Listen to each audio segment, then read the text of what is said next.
Madaya daw ang Gilas, sabi ng Malaysia. Swerte ni Ray Park, sana all sa best player performance. Tara, kwentuhan.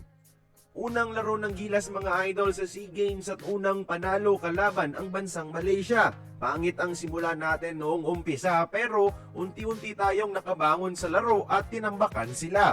Pero ilang Malaysian fans pa rin ang bitter sa pagkatalo nila mga idol. Sa isang Instagram comment, translated na yan, sinabing maganda daw ang nilalaro ng Malaysia sa laban pero biased daw ang mga pito ng referee sa Pilipinas.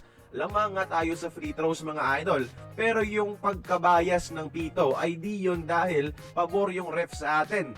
Niluto na nga tayo ng Thailand bago magsimula ang SEA Games. Papaboran pa ba tayo sa pito? Dahil yon mga idol, mas aggressive ang mga Gilas players natin na sumalaksak.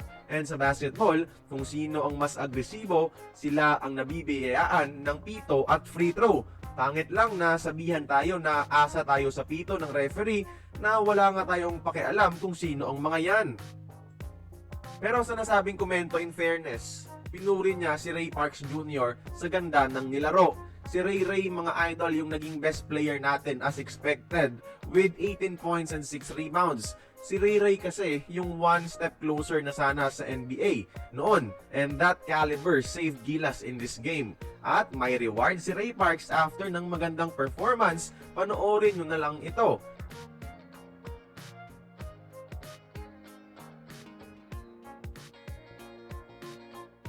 Sana all kiss of congratulations yung reward ng kanyang asawa na si Zainab. MVP na nga sa court, MVP pa sa labas nito. Tagabuhat sa loob ng Gilas, may tagalaplap sa labas. Sana magtuloy-tuloy ang inspirasyon ni Ray kay Zainab at dalhin tayo sa ginto mga idol.